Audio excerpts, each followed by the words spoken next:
Thank you, Scott. Sweet. Man, thank you guys for having me and for just showing up and being a part of this thing all week. It was awesome to be in here and see you guys working hard. I'm amazed at what you guys are capable of and how many of you guys lifted heavy and set PRs. I was only here for the second half of your deadlift session, but a couple quick shout outs. Aria, best technique in the gym. It was phenomenal. Give her a hand. Give her a hand, yes. A bunch of you guys lifted heavy. She lifted heavy too, but seeing her, just her mechanics, keeping your technique so spot on, it was really fun to watch. Job well done. And then somebody that I wanted to recognize for a little bit of grit on their deadlift. I don't know if you guys were paying attention to how many times Marcel tried his last weight, but I think it was at least 15, and he got it. So congrats. 175 pounds, is that what it was, Marcel? 175 pounds, is that what you finished at? That's awesome. That's awesome. There's something to be said for just that level of grit and determination to keep going. So thanks for letting me be a part of that. Like Scott said, my name is Adam Neiffer. How many of you guys, just by a show of hands, how many of you guys were born in 2005 or earlier? A few of you guys, yeah. Okay. Yeah, so I started with that question because I did my very first CrossFit workout in 2005, which is hard to believe, but it's before most of you guys were born.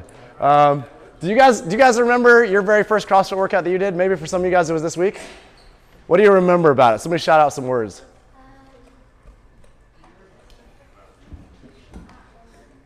Challenging? Challenging for sure. Easy? No, opposite for sure. Yeah, the word that came to mind for me was it was humbling. I was in college in Wisconsin. I had played football out there for 4 years, and my brother was like, hey, you should try this CrossFit workout. I went into the gym. I'd been in there every day for the previous 4 years, and I got absolutely humbled. I threw up on the ground. I thought I was fit, and I learned that there was a lot of people that were a whole lot fitter than I was, and I had a lot to learn. And what I want to do for you guys today is share a little bit about what I've learned through CrossFit in the last, it's been almost 20 years now. So I actually brought a handout. I'm gonna pass out what our core values are that I've picked up and learned over the last 20 years. And these have helped me a lot along the way. And you know, some of you guys, you can take this with you. Some of you guys might remember something from that in hopes that it could help you too. So that's the goal. I got into CrossFit because I found that it was the best way that I had ever learned to be able to help other people.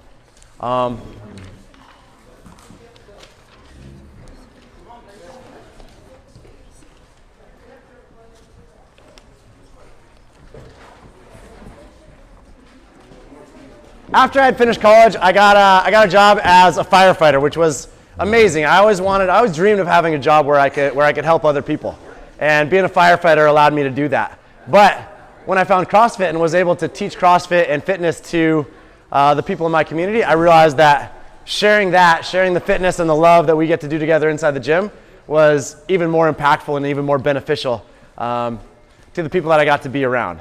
And so I transitioned from fighting fire into being a CrossFit coach, and these values are what we've learned over the years in our community at CrossFit Fort Vancouver. So the first one, and it's awesome that a couple of these are on your guys' walls, but the first one is to be humble. And what that means to me is to respect everyone around you and to put others before yourself. How many of you guys have somebody in your life that has put themselves last and put others first? Can anybody remember a time? Yeah? Anybody have an example of when somebody around you has put themselves, you know, on the wayside and put somebody else ahead of them? Your friend at school?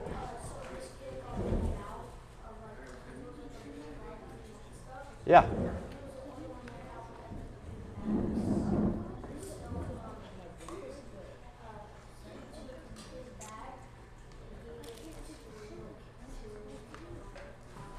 Yeah.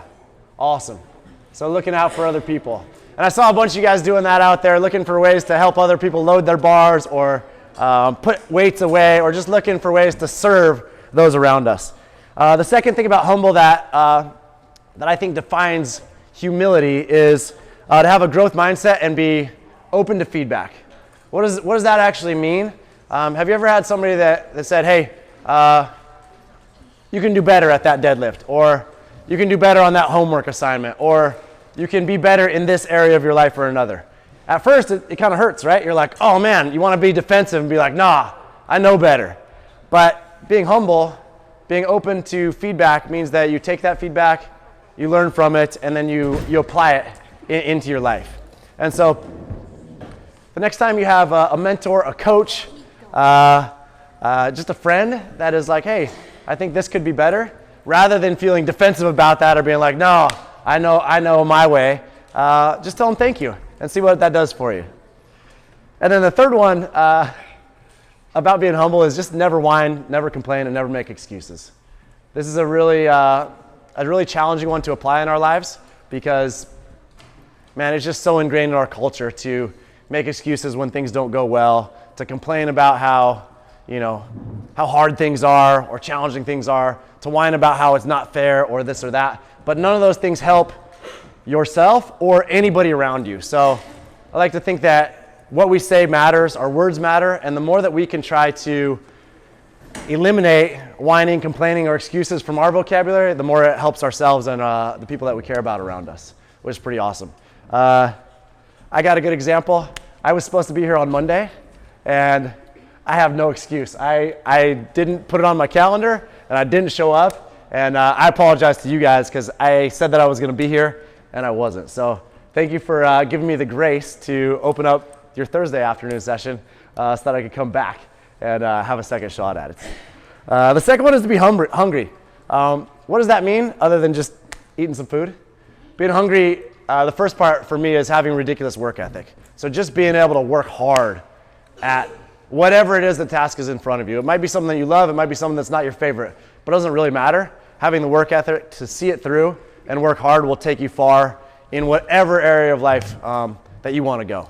And the lessons that we get to learn in the gym are an amazing application for that. Working hard on some of the conditioning workouts that you guys were doing earlier this week where like you're tired, you're sweaty, you don't know if you can do another one, but you just take that next best step, right? And you keep going.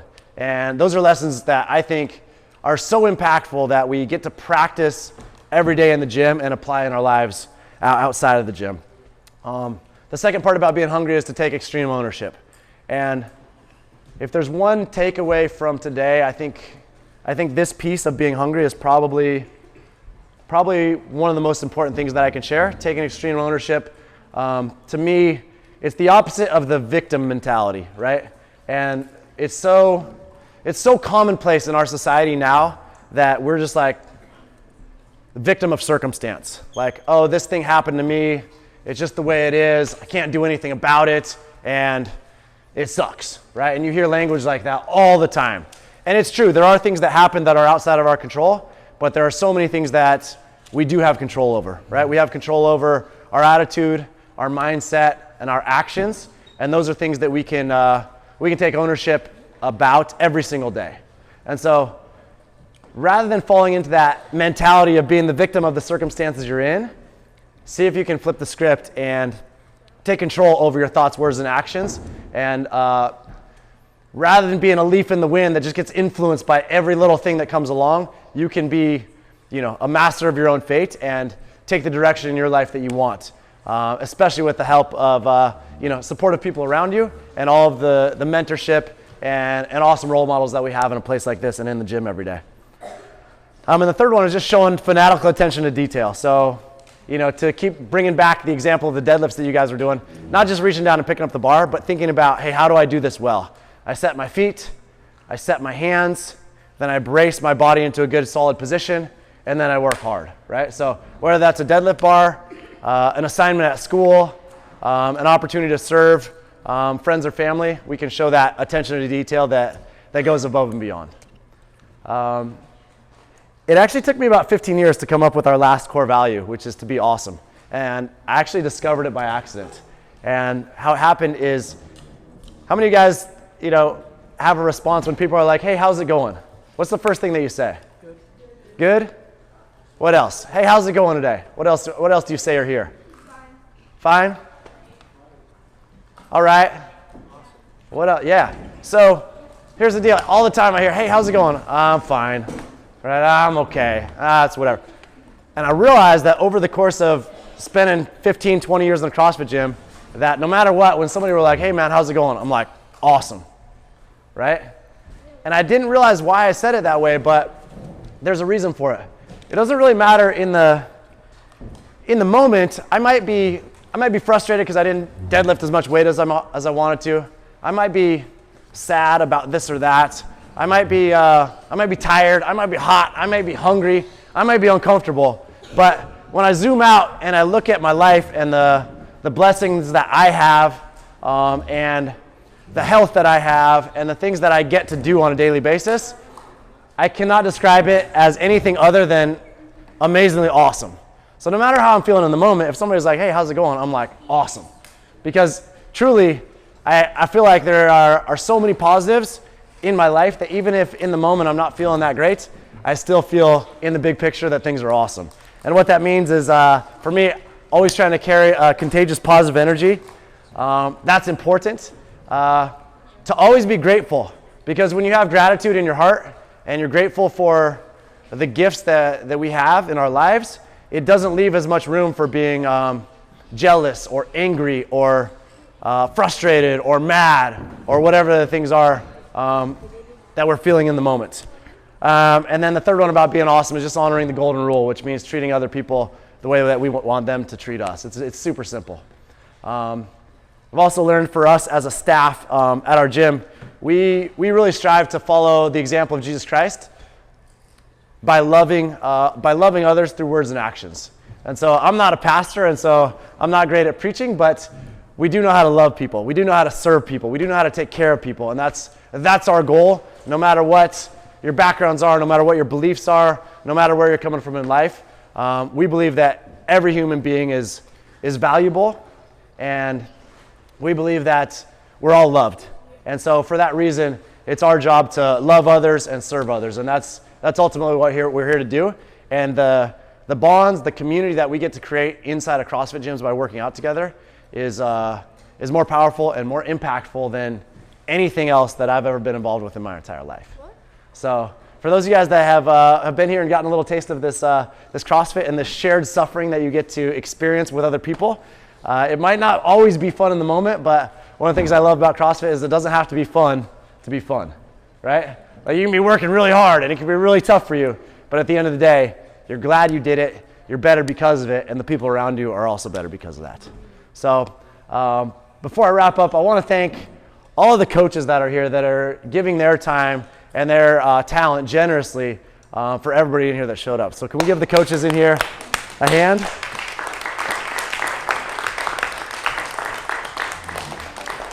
Heck yeah. Our mission at CrossFit Fort Vancouver and with our coaching team is on the bottom of your hand, to build a family of humble, hungry, awesome people that love others and live healthy lives to their fullest. We know what humble, hungry, and awesome means. Loving others and living healthy lives to the fullest is what we do day in and day out. I've gotten to coach a lot of different athletes. I coach a guy named Charlie. He had a stroke 10 years ago, and they told him he'd never walk again, and now he runs 5Ks and does handstand push-ups. It's awesome. I get to coach a kid named Micah that wants to be a professional hockey player. He's just getting started, and his goal someday is to be into the NHL. I get to coach, I call him a kid, but now he's a man. His name is Justin Medeiros, and when I met him, he was a teenager, and now he has become, for 2 years, he was the fittest man on the planet, right?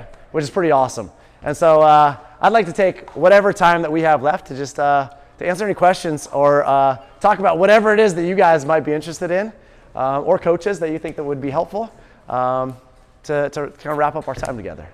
So with that, what do you got? Did you have your hand up? It's okay. You know what? I have a daughter named Hope, and she's 10 years old. And last night, when she has a bad dream or she just needs something, maybe just a drink of water at night, instead of getting up out of bed and coming and asking, she's really good at just being like, Dad, Daddy. She'll do that for 15 minutes sometimes before I hear. But I went in there and I was like, Hope, baby girl, what do you need? And she goes, I have a question. And I was like, oh, okay, what is it?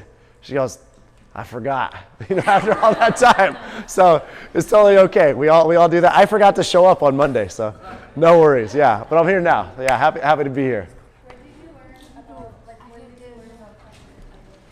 I learned about CrossFit. I was a senior in college. I just finished up my last year of playing football, and I had gone into a gym kind of like this.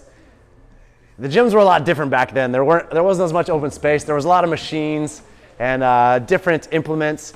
And I had gone into that gym every day for 4 years to train for football. And when I had got done with my senior season, I didn't know what to do. Because to be honest, I hated working out. I never saw myself being in a gym or spending time in a gym. I didn't enjoy working out, but I knew that by showing up and doing the hard work that it would make me better at the sport that I really did love, which was football at the time. So I got done with that, and I went into the gym, and I looked around at this place that I had been every single day for 4 years, and I was like, I have no idea what to do. I felt lost. I felt like even though I was in a place that was so familiar, I felt like I didn't know anything around me, because I had never thought about what I was doing. I had just done the program. The coaches would hand it to me, and I was just like, all right, I'm doing it because I think it's going to make me better at football. And I showed up there. I was like, I don't have to be here. I don't know what to do. I don't enjoy working out per se, but my brother was like, hey, you should try this workout. It's called Angie. It's 100 pull-ups, 100 push-ups, 100 sit-ups, 100 squats. And I was like, oh, no problem. I'll work out all the time. I play football. I'm going to be good to go. And I tried it, and that workout should take 15, 20, maybe 30 minutes. I spent probably that much time just huddled around the garbage can throwing up, wondering why all my life choices had led me to this place where I couldn't even complete a workout. And what I realized is it was very humbling, because I thought I was at a certain level of fitness that I wasn't. And number two, I really loved the challenge, right? We sometimes have challenges in our lives where we have the opportunity to step up and confront those challenges head on and be like, hey, I wasn't good at this thing, and because of that, I want to be better. Or we have challenges that are you can make the choice to be like, that's too hard. I'm never doing that again. I'm going to walk away. And for me, it was like, wow, this is an opportunity for me to improve and to get better. And I was really humbled, but also inspired by that process. And so, like I said, that started 20 years ago. And I don't want to say that working out or a CrossFit gets easier. It maybe does, but you're still working as hard as you can, so you just get better. That's really the process. Yeah. Thanks for asking. Yeah. Hannah. You know what? My degree's in physics. Yeah. I went to school to get a degree in physics and actually high school education. So I went down the path to be a teacher. It's funny that my degree was in physics, because I went to college. I really enjoyed science, but physics was the hardest one I could find. And so I was just attracted to being like, man, I suck at this, so I'm gonna work hard at it. And I eventually did graduate with a degree in physics. Got my teaching degree, and was teaching actually in the off season from when I was fighting fire. And then I discovered, or I had the opportunity, a coach gave me an opportunity to coach CrossFit. Probably, how old are you? Probably around that age. I was maybe a little bit older than you at the time. And I realized that I love teaching high school science, but I love teaching CrossFit even more. And I felt like that the impact that I could have through sharing fitness with other people was the best thing that I could do for the people that I got to spend my time with.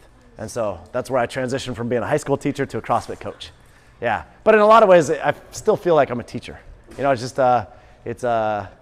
it's barbells and pull-ups and weights and stuff like that instead of math problems and theory type of stuff. So yeah, did you have a question? How old are you?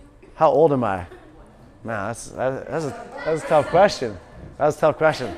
40 years old, but I always say 22 because I feel like I'm 22.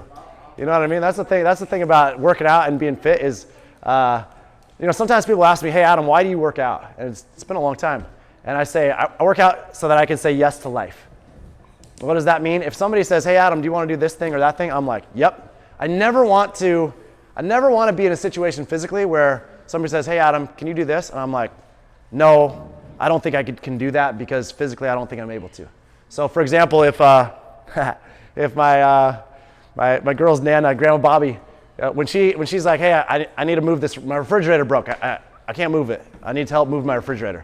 I want to be like, "Yep, I got you. No problem." First thing, right? If somebody's like, "Hey, I want to go run a 5K. I'm like, yep, I can do that. If somebody says, hey, I want to carry something heavy or any physical task that could come up, I always want to be able to say yes to life. And so that's why I work out. I do like the competition element of fitness and the pushing yourself to see what's possible, but really for our lives, I just don't want to be limited to say no to stuff just because I don't think that I can physically do that thing. Yeah, and that's what we also strive for in our gym. Yeah. What's that? Oh man, I'm not a football coach like on the field coaching Friday night football. I've really kind of like deep dived into coaching CrossFit where that takes a lot of my time. But I do work with a lot of the kids in our community that play football, and so more on the strength conditioning side than on the X's and O's of running patterns and running plays and stuff like that. But I do love football. Yeah.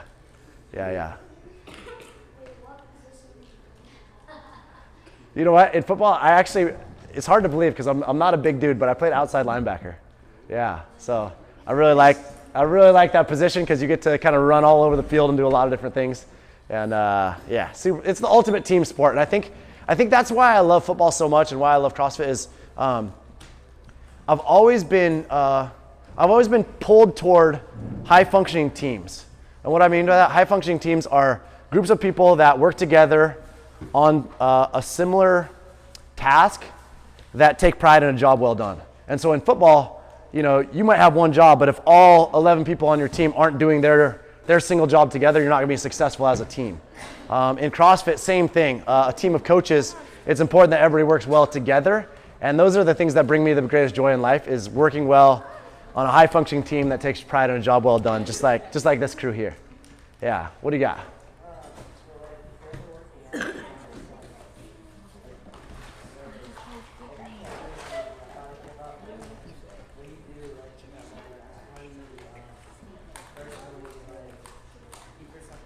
Yeah, I love that. I don't know, for those of you guys that didn't hear the question, he said, when you're struggling in the middle of a workout and everything inside of you is telling you, I can't keep doing this, I don't think I can keep going, what do you do mentally to get through that? Is that basically your question? The first thing is, you gotta know that the coaches that you have, whether it's in CrossFit or in any other sports you're playing, they can do a lot of things for you, right? But you're going to hear the voice inside your head a lot more than you're going to hear any coach's voice. Does that make sense?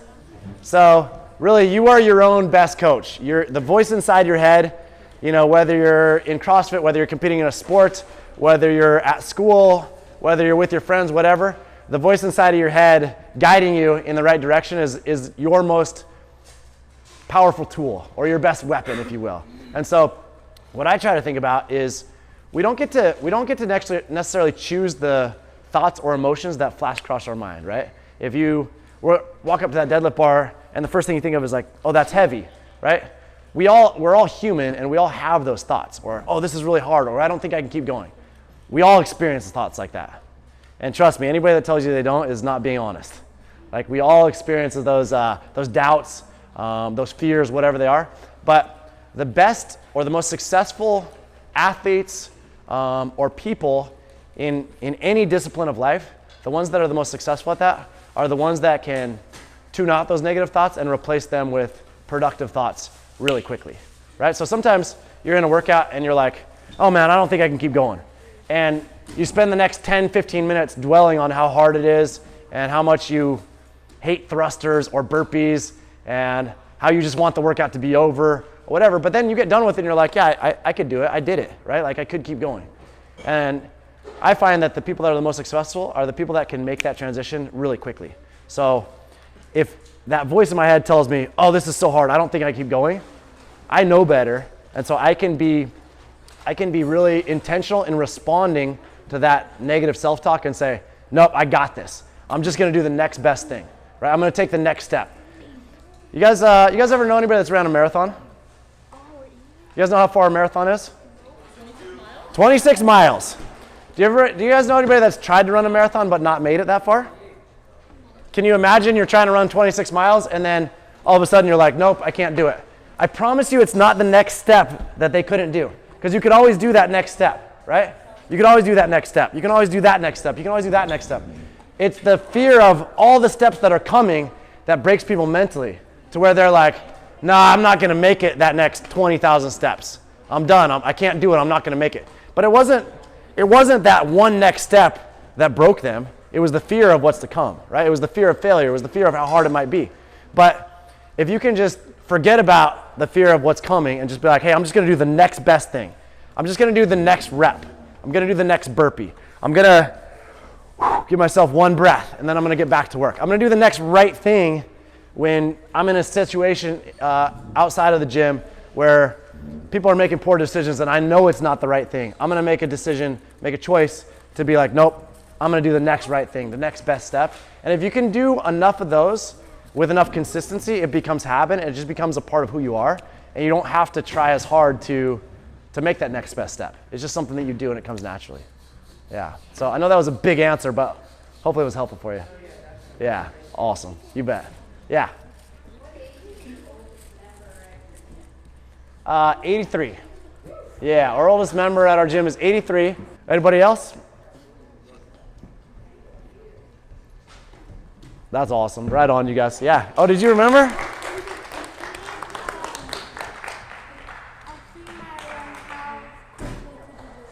A 3-mile run, how quickly could I do it? Oh man, a 3-mile run. I bet I could do a 3-mile run in about 20 minutes. Yeah. Probably not the fastest in here. I bet there's somebody in here that could run even faster than that though. Maybe Gwenna. Yeah. That's cool. Yeah, Hannah. Okay, one of the kids wants to know what keeps you going. What keeps me going? Man, I think that, my faith is a huge part of my life, and I think that there's a lot of really good practical information in the Bible, whether you're Christian or not. There's a lot of really good practical information in that Bible that is like very applicable to your life. And for me, I'm not the smartest person, so I try to keep things super simple. And in that whole entire book, one of the things that Jesus says in there is, hey, I give you 2 commandments. Like one of the disciples asks, hey, what's the most important commandment? And he says, love God and love others. And so for me, everything in my life, I try to bring back to that. Love God, love other people. If you're doing that, like everything else kind of takes care of itself. And so that's what really keeps me grounded and it keeps me like pointed in the direction that I want my life to be guided by.